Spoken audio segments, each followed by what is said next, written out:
বাংলাদেশ জাতীয়তাবাদী দল বিএনপির দৌলতপুর উপজেলা শাখার আয়োজন কর্মী সভা অনুষ্ঠিত হয়েছে। শনিবার বেলা 11টার সময় দৌলতপুর পাইলট মাধ্যমিক বিদ্যালয়ের মাঠে অনুষ্ঠিত কর্মী সভায় দৌলতপুর উপজেলা বিএনপির সভাপতি ও সাবেক সংসদ সদস্য আলহাজ রেজা আহমেদ বাচ্চু মোল্লার সভাপতিত্বে ও উপজেলা বিএনপির সাধারণ সম্পাদক শহীদ সরকার মঙ্গল এর সঞ্চালনায় প্রধান অতিথি হিসেবে উপস্থিত ছিলেন কুষ্টিয়া জেলা বিএনপির আহ্বায়ক মোহাম্মদ কুতুবুদ্দিন আহমেদ।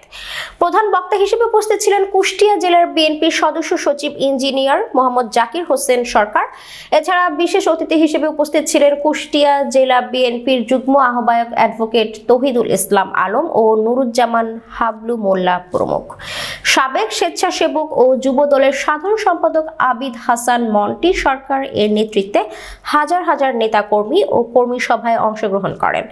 কর্মী সভায় জেলা বিএনপির আহ্বায়ক মোহাম্মদ কুতুবুদ্দিন আহমেদ প্রধান অতিথির বক্তব্যে বলেন, আগামীতে বিএনপিকে ঐক্যবদ্ধ করে তারেক রহমানের নেতৃত্বে নতুন বাংলাদেশ গড়ে তোলা হবে। কর্মী সভায় দৌলতপুর থানা বিএনপির 14টি ইউনিয়নের বিএনপির অঙ্গ সংগঠনের হাজার হাজার নেতাকর্মী অংশ নেয়।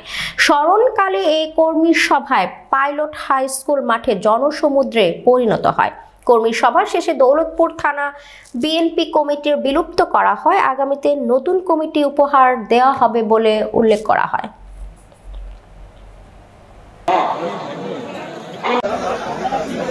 বাংলাদেশ জাতীয়তাবাদী দল দৌলতপুর উপজেলা কর্তৃক আয়োজিত আজকের এই বিশেষ কর্মী সভায় সভাপতি বাংলাদেশ জাতীয়তাবাদী দল দৌলতপুর উপজেলা শাখার সংগ্রামী সভাপতি সন্তান সাবেক সংসদ সদস্য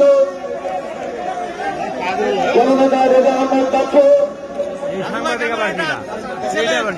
প্রধান অতিথি হিসেবে উপস্থিত আছেন কুষ্টিয়া জেলা বিএনপির সংগ্রামী আহ্বায়ক জননেতা কুতুবুদ্দিন আহমেদ।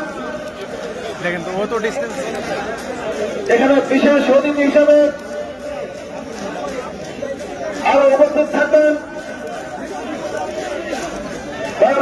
সন্তান সাবেক মেয়র সাবেক উপজেলা চেয়ারম্যান কুষ্টিয়া জেলা আহ্বায়ক কমিটির অন্যতম যুগ্ম আহ্বায়ক অ্যাডভোকেট তৌহিদুল আলম। এখানে আরো উপস্থিত আছেন জেলা আহ্বায়ক কমিটির সদস্যবৃন্দ, বাংলাদেশ জাতীয়তাবাদী দল এবং জনাব সাইফুল ইসলাম বিপ্লব, আমাদের সাবেক জিএস সাবেক ছাত্রনেতা আব্দুল মহিদ বাবু, আমাদের সাবেক ভিপি